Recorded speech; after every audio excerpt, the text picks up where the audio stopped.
was so strong that devotees gave everything they could. And Krishna started to empower devotees with so many skills that were needed in order for it to happen. And many of them didn't even know until they started to develop it, that they could actually do the work that they were doing. Okay. We put up this brace here because there was water damage and a crack developed.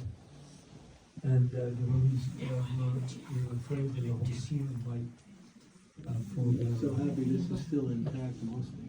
Yeah, so they're now figuring out how to fix it. There's a small crawl space above it, so they're going to see if they can actually kind of lift it up and fix the problem. Yeah. The embroidery work on the bed, I was told one other Mataji did that, took her about 4 months to do. Yeah. I know who did it, but I can't remember her name. On the walls, you can see this is marble, and these are onyx here, and marble in between something called marble dust. It's like different pieces of marble and an adhesive that holds it together. Try to remember, there was no skills that was there ahead of time. This was all learned as we were going along. In the bathroom, there's numerous types of marble and onyx in there. The mirror is an antique from Spain. We still have the rug in there? Is the rug on the floor yet? Yes. That's a Persian rug. I think it's worth something like at least when I was here, it was worth something like $900. That little piece of wood. Probably around 9,000. And the mirror is from Spain. I was told it's around 250 years old. And the faucet handles, you can see they're pink. That's made from rose quartz. Just like water, actually.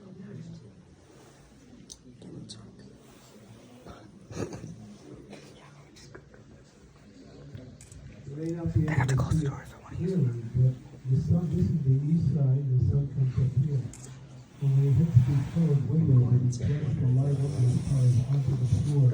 And you see the whole floor panorama of different colors over there. Really beautiful.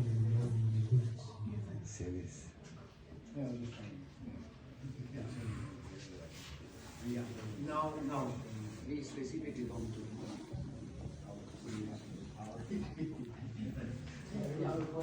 Yeah, for sure. Yeah, that's his interest.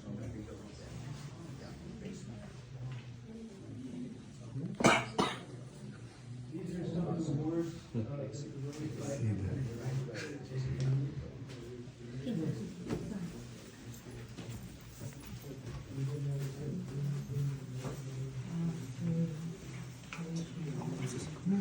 Wow.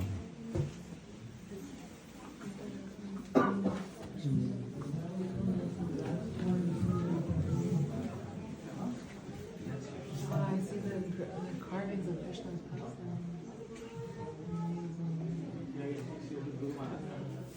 Like Mara was saying, some of the marble back then was rare. That's why it was done together.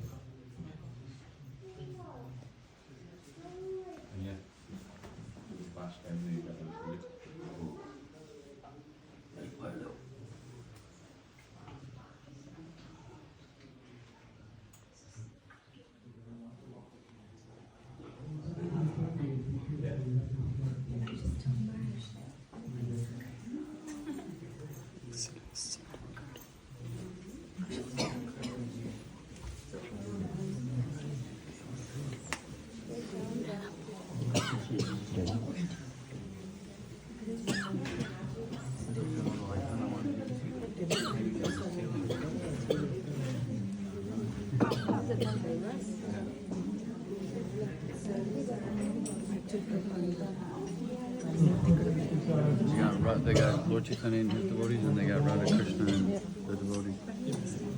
Please be careful. Realistic.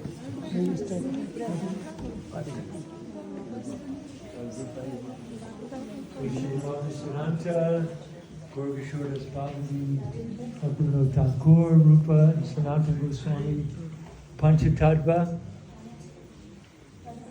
And I'd like to tell people here that, Gorgashore would, lived a very renounced life in his later years. And he lived in a forest up in West Bengal, would do nothing except to chant Hare Krishna 24 hours a day. And then he would say that his eating, bathing, and even his sleeping would all be done within about a 2-hour period every 24 hours. Srila Prabhupada himself, with all his extensive traveling, management of an international society, and all his literary work, would sleep not more than about 2.5 to 3 hours a day. And sometimes not even that. The pictures on the wall were done by one devotee artist who's still with us. It's Pushkar, and he did these different paintings.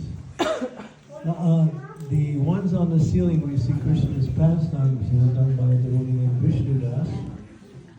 And it's an interesting, you'll see the main ones that are on the ceiling above. You'll have Lord Chaitanya in Harinam Sankirtan, and then you have Krishna in Rasa dance. So it's understood that actually there is no difference between these two. Because Lord Chaitanya is in the mood of Vrindavan, he is in the mood of Srimati Radharani, and so he's with all of his followers. And Harinam Sankirtan and Rasa dance ultimately on the spiritual level is no different. So when we say that's why we chose those two particular. These were painted down, and then we put those up. They weren't painted on. You can see, but the rest, everything else was painted on the ceiling.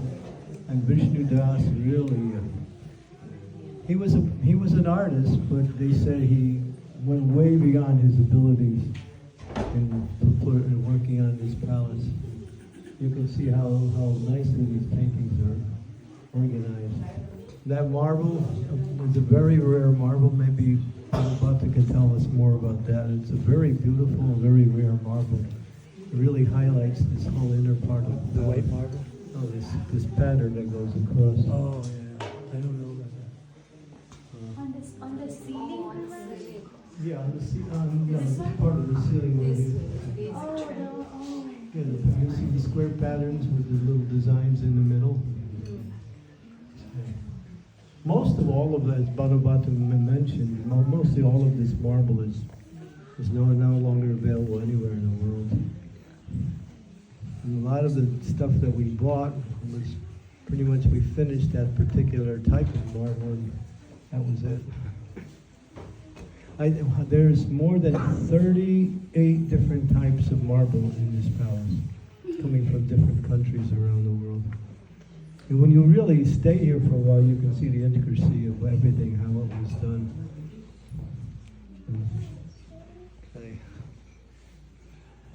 In the glass case over there are Prabhupada's personal effects, a couple of pairs of his shoes, a couple of his canes. The book on the red cloth, Srimad Bhagavatam, first canto, one of the 3 volumes is there that he brought, translated to India,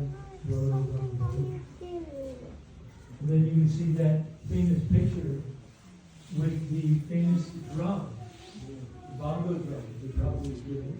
And in the picture you can see he's sitting in Tompkins Square Park, playing the drum, chanting Hare Krishna, and in the background, young devotees dancing and chanting as he goes to house the same drum. Oh yeah, same drum. That's the one that started the Hare Krishna movement.